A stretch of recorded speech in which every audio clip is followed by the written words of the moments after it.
आपने पिछली वीडियो में सर्किट डायग्राम के बारे में पढ़ा था, electric potential and potential difference के बारे में पढ़ा था। आज हम ओम्स लॉ के बारे में पढ़ेंगे। ये एक इम्पॉर्टेंट टॉपिक है, इसके एप्लीकेशंस बहुत हैं इस चैप्टर में। सो इम्पॉर्टेंट टॉपिक है, ध्यान से देखना। तो ओम्स लॉ स्टेट क्या करता है कि according to Ohm's law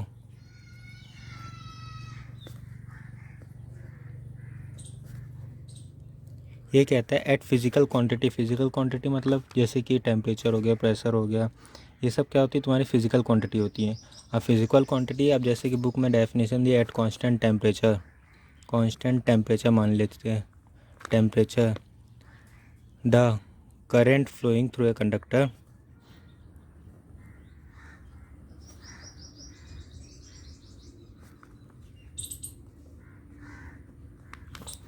is directly proportional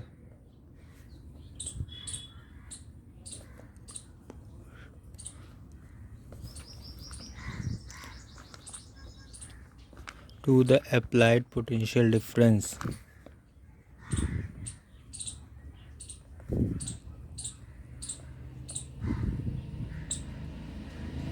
across its end।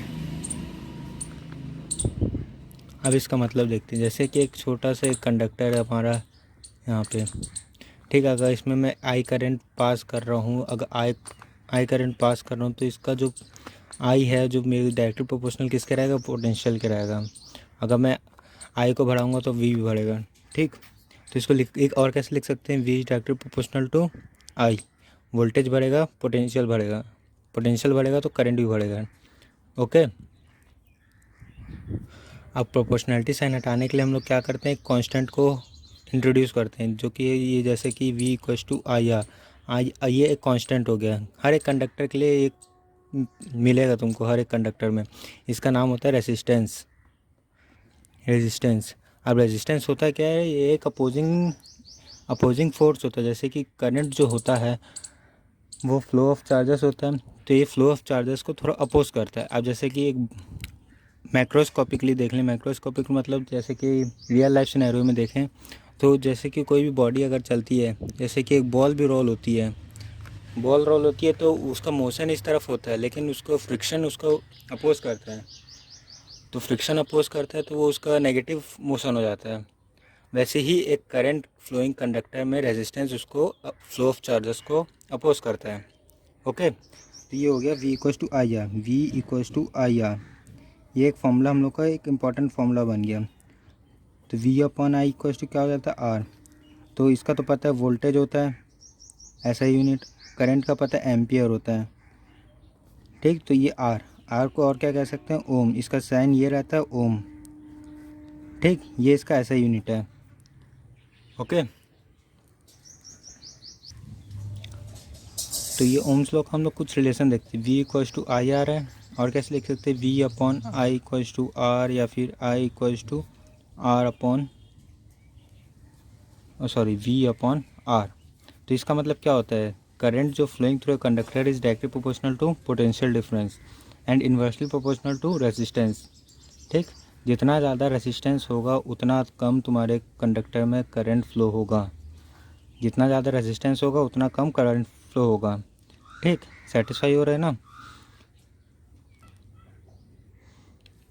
तो ओम्स लॉ में ये हम लोग ने क्या देखा था, v is directly proportional to I. अब जैसे कि हम ग्राफ बनाते हैं किसके बीच में, v और i के बीच में।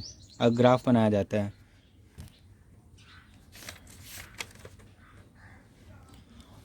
v को इधर ले लेते हैं, i को इधर ले लेते हैं। तो जो भी हम लोग को ग्राफ का ऑब्टेन होगा वो एक स्ट्रेट लाइन होगा, क्योंकि ये डायरेक्टली प्रोपोर्शनल है। जैसे कि यहाँ पे 1 है मेरा, तो यहाँ भी 1 है। कैसे ही मैं वोल्टेज को 2 कर दूंगा तो मेरा करंट भी 2 हो जाएगा, ठीक। ये इस तरीके से इंक्रीज़ होता है, डायरेक्टली प्रोपोर्शनल है, ठीक। तो इसका ग्राफ हमको ऐसा ऑब्टेन होता है। ओके। अब जैसे कि रेजिस्टेंस जो है, अब इसके बेसिस में कैसे क्वेश्चन आते हैं, जैसे कि अगर हम कहते हैं कि करंट को, अगर हम एक फ्लोइंग कंडक्टर है, इसमें करंट को अगर डबल कर दिए, और वोल्टेज को हाफ कर दिए तो हमको रेजिस्टेंस में कैसा असर पड़ेगा। तो इसका सिंपल क्वेश्चन रहते हैं, जैसे कि आर इक्वल्स टू क्या होता है, वी अपॉन आई होता है। अब उसको क्या कर रहे हैं, वोल्टेज को हाफ कर रहे हैं और करंट को क्या कर रहे हैं, डबल कर रहे हैं, तो कितना हो जाएगा, रेजिस्टेंस 1/4 हो जाएगा, 1/4 हो जाएगा तुम्हारा रेजिस्टेंस। ठीक है, रेजिस्टेंस क्या हो जाएगा, 1/4 हो जाएगा।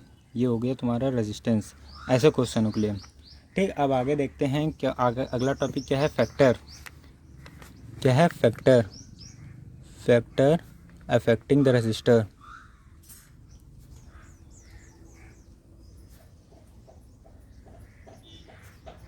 Of the resistance.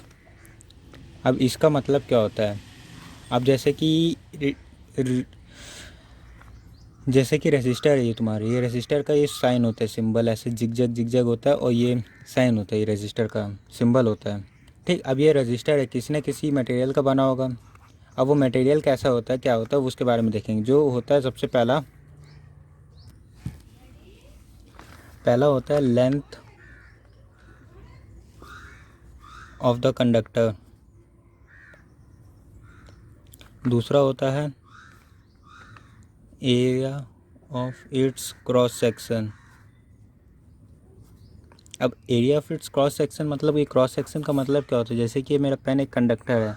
अब पेन कंडक्टर है तो इसका क्रॉस सेक्शन एरिया क्या होगा, ये होगा, टिप होगा। जैसे कि ये सर्कुलर है, ये हो गया तुम्हारा क्या, area of cross section.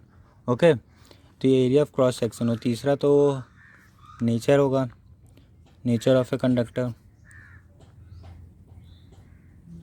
And चौथा होता है टेम्परेचर। टेम्परेचर के ऊपर भी डिपेंड करता है, जितना ज़्यादा टेम्परेचर होगा उतना अच्छा करंट फ्लो होगा।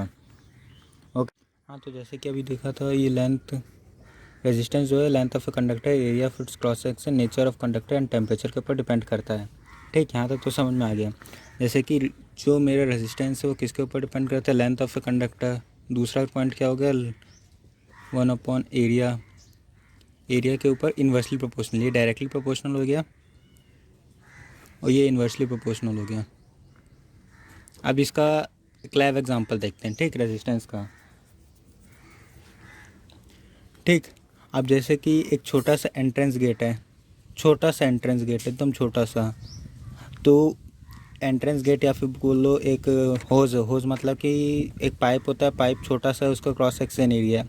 अब मैं एक अमाउंट ऑफ पानी इसमें से पास कर रहा हूँ, तो उसमें से फ्लो ऑफ वेलोसिटी कितनी होगी पानी की, बहुत ज़्यादा होगी। ठीक है, जितना छोटा एरिया होगा उतना ज़्यादा वेलोसिटी ऑफ ए पानी होगा, पानी का वेलोसिटी उतना ज़्यादा होगा। कितना छोटा एरिया होगा उतना ज़्यादा वेलोसिटी रहेगा, और जितना बड़ा एरिया होगा उतना कम वेलोसिटी रहेगा। ठीक, अब जैसे कि हमको प्रेशर चाहिए रहता है पानी में कुछ भी धोने के लिए, तो हम उसका एरिया छोटा कर देते हैं बंद करके। तो यही होता है, कितना छोटा एरिया होगा उतना ज़्यादा क्या होगा, रेजिस्टेंस ज़्यादा होगा। ठीक है, जितना छोटा एरिया होगा उतना ज़्यादा रेजिस्टेंस होगा। अब वही अगर लंबा पाइप ले लूँ मैं, लंबा पाइप, तो उसमें भी रेजिस्टेंस क्या होगा, जितना लंबा पाइप लेंगे उतना पानी धीरे चढ़ेगा, उतना पानी की वेलोसिटी धीरे धीरे कम होती रहेगी। तो जितना लंबा पाइप रहेगा उतना ज़्यादा रेजिस्टेंस रहेगा। तो ये दोनों रिलेशन उस हिसाब से हैं। तो अब दोनों को कंबाइन करने पे क्या मिलेगा, I directly proportional to L/A। अब प्रोपोर्शनलिटी साइन हटाएंगे, R is equals to rho L/A। अब इसको क्या कहा जाता है, रेजिस्टिविटी। ठीक है, अब ये हर मटेरियल में आपको मिलेगा, हर मटेरियल में मिलेगा। अब कुछ मटेरियल में कम मिलेगा, कुछ मटेरियल में ज़्यादा मिलेगा। ये रेजिस्टिविटी क्या होती है, एक टेंडेंसी रहती है कि फ्लो ऑफ चार्ज को रोकने की। ओके, फ्लो ऑफ चार्ज को रोकने की एक टेंडेंसी रहती है। तो ये रेजिस्टिविटी रेजिस्टेंस ऑफर करता है। बुकिश लैंग्वेज में कहा जाए तो ये रेजिस्टिविटी रेजिस्टेंस ऑफर करता है टू एनी मटेरियल। ठीक, अब जैसे कि मटेरियल में क्या क्या आ जाता है, कंडक्टर आ जाता है, फिर सेमीकंडक्टर आते हैं, फिर इंसुलेटर आते हैं। ठीक, अब कंडक्टर की तो रेसिस्टिविटी मतलब कंडक्टर में करंट तो फ्लो होना ही है, तो रेसिस्टिविटी को कम होना है। इसमें बहुत कम होता है रेसिस्टिविटी, इसमें मॉडरेट रहता है, और इसमें बहुत हाई रहता है रेसिस्टिविटी। ठीक, इंसुलेटर में बहुत हाई रहता है। अब कंडक्टर में भी दो तरीके के होते हैं, एक मेटल होता है, एक एलॉय होता है। एलॉय भी तो मेटल का मिक्सचर होता है। अब एलॉय की क्या होती है, एलॉय की वेरी लो होती है। ठीक, और एलॉय की कंपैरेटिवली हाई रहती है, थोड़ा सा हाई रहता है, इससे कम रहेगा, इससे कम रहेगा, लेकिन हाई रहता है एज़ कम्पेयर टू मेटल। ठीक, एलॉय कम। अब एलॉय का इसलिए कहाँ कहाँ यूज़ होता है वो अभी आगे पढ़ेंगे हम लोग, इसका हाई होने का मकसद क्या होता है। ओके, अब ये तो पता चल गया हमको। अब हम देखेंगे कॉम्बिनेशन ऑफ रजिस्टर। ठीक है, कॉम्बिनेशन ऑफ रजिस्टर, कॉम्बिनेशन। अब रेजिस्टेंस को दो तरीके से कॉम्बाइन किया जा सकता है, एक होता है सीरीज़ और एक होता है पैरेलल।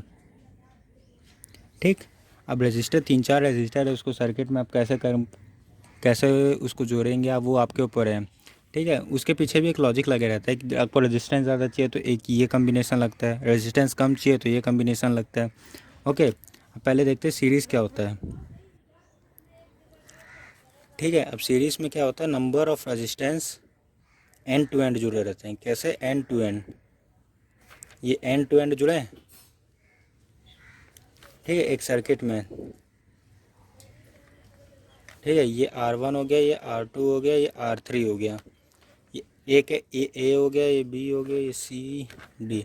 मतलब कि कोई सब एक एक एंड से जुड़े हैं, तो ये क्या हो गया, सीरीज़ हो गया। ये सीरीज़ का कॉम्बिनेशन का फिगर हो गया। ठीक, अब जैसे कि इसका मेरे को टोटल रेजिस्टेंस निकालना है, टोटल रेजिस्टेंस। एक और बात, सीरीज़ में जो होता है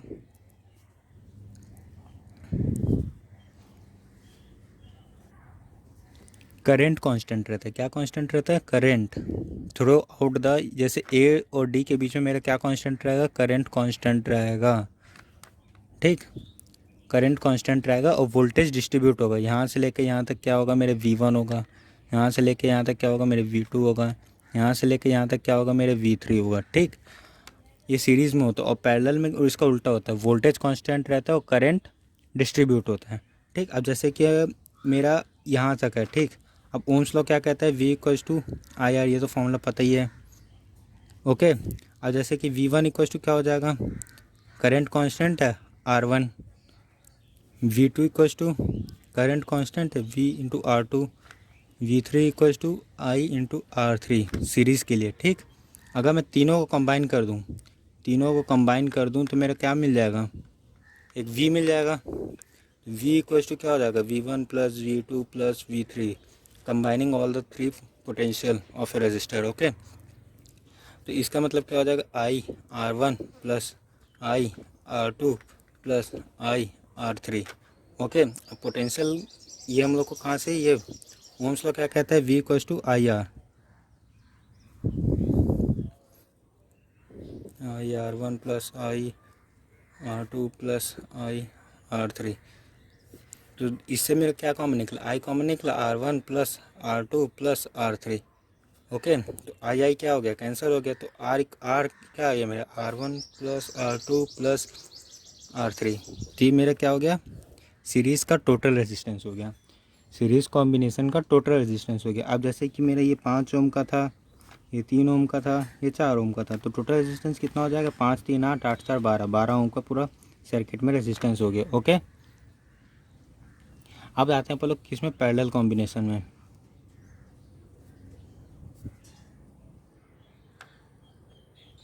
इसमें क्या होता है कि सारे रेजिस्टर के एंड एक ही साथ जुड़े रहते हैं। जैसे कि ये पॉइंट है मेरा ए, ये पॉइंट है बी।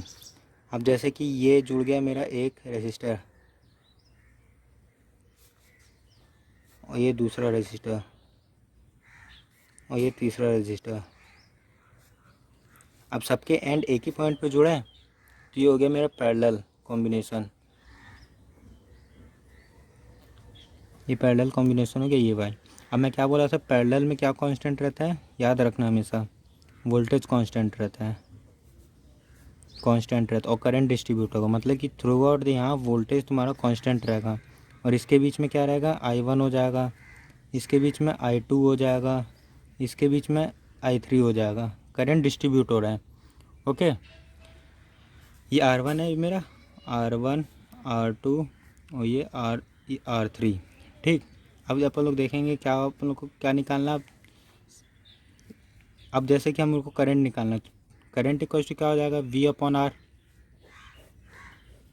ओके, मेरे को मेन मकसद है कि इसका टोटल रेजिस्टेंस निकालना है।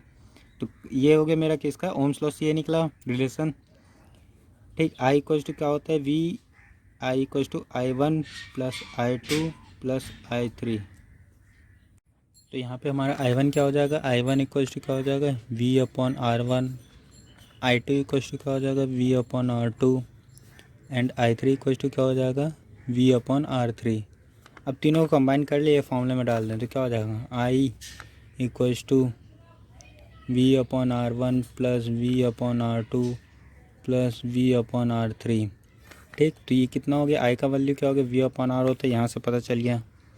ठीक, equal to V/R1 plus V/R2 plus V/R3। तो यहाँ से V कॉमन निकल जाएगा, V कॉमन निकल गया 1/R1 plus 1/R2 plus 1/R3। ठीक, तो V कैंसिल हो गया, तो टोटल रेजिस्टेंस कितना मिला मेरे को 1/R1 plus 1/R2 plus 1/R3। ये मेरा हो गया total resistance of a combination. Okay, तो हमको रेजिस्टेंस ये ज़्यादा ऑफ़र करता है, हाई रेजिस्टेंस ये ऑफ़र करेगा कॉम्बिनेशन में और लो रेजिस्टेंस ये ऑफ़र करेगा कॉम्बिनेशन में। ओके, अब जैसे कि इसमें कितना ओम आया था 12 ओम। अब वैसे ही अगर मैं इसमें देखूँ तो कितने कैसे निकालेंगे 1/5 प्लस 1/3 प्लस 1/4 कि क्या हो जाएगा इसका एलसीएम 60 हो जाएगा एलसीएम। तो कितना हो जाएगा 12 plus 20 plus 15, 12 plus 15 27 plus 47/60, 47/60 1/R की वैल्यू आ गई 47/60। तो R की वैल्यू क्या हो जाएगी 60/47। तो इसका वैल्यू कुछ 1.3 कुछ आएगा समथिंग ओम। अब देखो यहाँ पे 12 ओम आ रहा था, यहाँ पे 1.3 ओम। तो ये रेजिस्टेंस कम कर देते हैं पैरेलल कॉम्बिनेशन। ओके, ठीक। अब जैसे कि अब कुछ हम लोग एडवांटेज और डिसएडवांटेज देखते हैं। जैसे कि डिसएडवांटेज जिसका सीरीज़ का कॉम्बिनेशन का ये रहता है कि अब देखिए यहाँ पे नंबर ऑफ कुछ भी डिवाइस लगा सकते हैं, R1 R2 R3 के लिए Rn तक लगा सकते हैं हम। इसमें भी R1 R2 R3 Rn तक लगा सकते हैं। ओके, तो अब हम लोग वो देखेंगे। अब सबसे डिसएडवांटेज देखेंगे सीरीज़ का, सीरीज़ कॉम्बिनेशन का डिसएडवांटेज सबसे पहले यही है कि हम सब चीज़ ऐसे कनेक्ट में लगाते हैं। अब सपोज़ मेरा यहाँ पे एक डिवाइस है वो ख़राब हो गया तो करंट तो आगे फ्लो नहीं होगा, जिसके कारण ये दोनों स्टॉप भी हो जाएंगे। तो यही रहता है कि सीरीज़ का डिसएडवांटेज कि हम अगर एक चीज़ भी ख़राब होता है, एक डिवाइस भी अगर हमारा ख़राब होता है तो वो काम करना बंद कर जाता है, पूरा सर्किट ही काम करना बंद कर जाता है। ठीक, और दूसरा डिसएडवांटेज क्या है, जैसे कि नंबर ऑफ़ अप्लायंसेस लगे तुम्हारे किस में घर में, जैसे कि लगे कूलर लगा है, फ्रिज लगा है, टीवी लगा है, पंखा लगा है। अब सीरीज़ में लगा होगा तो आपका एक ही स्विच रहेगा, एक ही मेन स्विच रहेगा। अब जैसे कि आपको पंखे की ज़रूरत है, वो स्विच चालू किया तो लाइट भी चालू हो गया, कूलर भी चालू हो गया, फ्रिज भी चालू हो गया। तो ये डिसएडवांटेज रहता है। ठीक है, सिंपल से एक ही स्विच रहता है उसका मेन स्विच। और तीसरा है जैसे कि अब मैंने क्या बताया था, यहाँ पे क्या तुम्हारा क्या डिस्ट्रीब्यूट होता है, वोल्टेज डिस्ट्रीब्यूट होता है, पोटेंशियल डिफरेंस डिस्ट्रीब्यूट होता है। ठीक, तो अब यहाँ पे कोई भी तुम्हारे एप्लियंसेस लगे रहेंगे तो उसको इंडिया में जो बनते हैं उसको पोटेंशियल चाहिए 220 वोल्ट का पोटेंशियल चाहिए हर एक एप्लियंस को। अब यहाँ पे वोल्टेज ही डिस्ट्रीब्यूट हो जा रहा है तो आपको हर एक एप्लियंस में पोटेंशियल पर्याप्त नहीं मिलेगा, जिसके कारण वो सही से काम भी नहीं करेंगे, लो एफिशिएंसी हो जाएगी उनकी। ओके, तो यहाँ पे लो वोल्टेज मिलता है जिसके कारण उनका एफिशिएंसी कम हो जाता है। ठीक है, और इसका रेजिस्टेंस बहुत हाई है, इसका रेजिस्टेंस क्या है बहुत हाई है, जिसके कारण जो पावर लॉस होता है तुम्हारा, पावर लॉस होगा in the form of heat होता है, एक्चुअल में ये पावर लॉस बहुत ज़्यादा हो जाएगा। ठीक, अब इसका जो मैंने डिसएडवांटेज बताया, इसका एडवांटेज यही मिल जाता है पैरेलल में। जैसे कि पहला डिसएडवांटेज क्या था कि अगर एक अप्लायंसेस ख़राब हो जाता है तो सारे रुक जाते हैं, लेकिन उसमें नहीं होते, क्योंकि उसमें अगर ये रुक गया मेरा ख़राब हो गया तो ये चलते रहेगा, ये चलते रहेगा, सर्किट ब्रेकडाउन नहीं होगा। ये ख़राब हो गया तो पता चल जाएगा। और इसके लिए क्या होता है, यहाँ पे स्विच लगा दो तुम, एक स्विच यहाँ पे लगा दो, एक स्विच यहाँ पे लगा दो, एक स्विच यहाँ पे लगा दो। तो इसके लिए कोई एक सिंगल स्विच की ज़रूरत नहीं पड़ती है, मल्टीपल स्विच लगा सकते हैं। ओके, एक यहाँ पे लगा दो, एक यहाँ पे लगा दो, एक यहाँ पे लगा दो। जैसे यहाँ कूलर है तुम्हारे, यहाँ फ्रिज है, यहाँ टीवी है। अगर टीवी चालू करना है तो ये स्विच चालू करो, ये दोनों बंद रहेंगे, क्लोज ओपन रहेंगे स्विच, इसको क्लोज़ कर दो तो ये चालू हो जाएगा टीवी। तो इसके लिए मल्टीपल स्विच लगा सकते हैं इसमें। और इसमें क्या एक मेन बात क्या रहती है, इसमें पोटेंशियल क्या रहता है तुम्हारा कांस्टेंट रहता है। तो जितने भी एप्लियंसेस कनेक्टेड रहेंगे तुम्हारे तो सबको सेम वोल्टेज मिलेगा। ओके, सेम वोल्टेज मिलेगा, 220 वोल्ट सबको मिलेगा। हाँ, और इसमें रेजिस्टेंस तो बहुत कम आ रहा था, जैसे कि इसमें 12 ओम आ रहा था, इसमें 1.3 ओम आ रहा था, तो इसका पावर लॉस भी बहुत कम होगा। तो इसलिए हमारे घर में जो लगता है वो पैरेलल सर्किट लगते हैं। और जैसे कि अब तुम्हारे घर में सीरीज सर्किट वो लगते हैं जो दिवाली के समय झालर लगाते हैं, लाइटनिंग करते हैं, तो उसमें एक प्लग आता है, एक सिंपल से एक स्विच रहता है, उस स्विच कैसे कनेक्ट होगा, पूरी लाइट लगने लगती है, हंड्रेड्स ऑफ लाइट रहते हैं, 50 लाइट हों सारी जलने लगती है एक साथ। अब तुम उसको कंट्रोल नहीं कर सकते कि तुम लाइट पहली लाइट जले दूसरी लाइट बंद हो, ये नहीं कर सकते हो। ओके, ये घाटा रहता है सीरीज़ में। ठीक है, अब देखते हैं अब पावर क्या होता है। पावर पावर क्या होता है?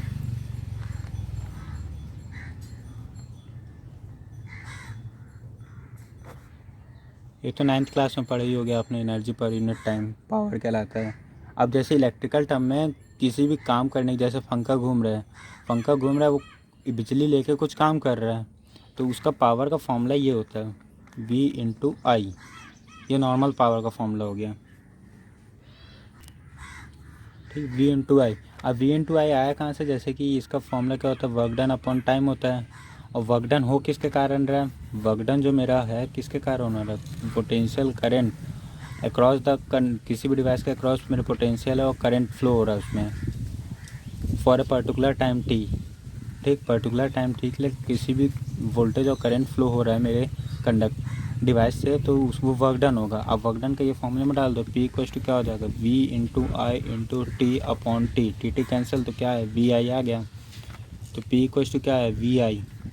ओके, अब डालते रहो, यही फॉर्मूला डालो, V/I/R फॉर्मूला पता है ना, अब डालो इसमें, ये एक फॉर्मूला बन गया। और दूसरा P/VI डाल दो, IR/I, मतलब कि क्या हो गया, I²R। ये दूसरा फॉर्मूला बन गया। अब कुछ तीसरे, अब I की वैल्यू डालो इसमें, P इक्वल टू क्या हो जाएगा, V/V/R इक्वल टू V²/R। ऐसे नंबर ऑफ फॉर्मूलाज बन सकते हैं। ठीक है, तो ये मेरा क्या निकल रहा है, पावर निकल रहा है, पावर। ठीक है, तो अभी तक पावर का फॉर्मूला क्या देखे थे, P/VI, ये हम लोग का फॉर्मूला है। अब ये तो पावर का मेनली काम ये आता है कि आपका पावर रेटिंग होता है, एक ठो किसी भी डिवाइस का पावर रेटिंग होता है, वो इसी के थ्रू निकाला जाता है। और एक ठो जैसे कि आपके घर में मीटर लगा होगा, तो मीटर आपका घर कितना पावर खींच रहा है, सप्लाई इलेक्ट्रिक कितना ले रहा है, वो इससे आपका पैसा तय होता है, कितना बिल बनेगा आपका इलेक्ट्रिक बिल। अब जैसे कि उसको KWH में नहीं है, ये नहीं,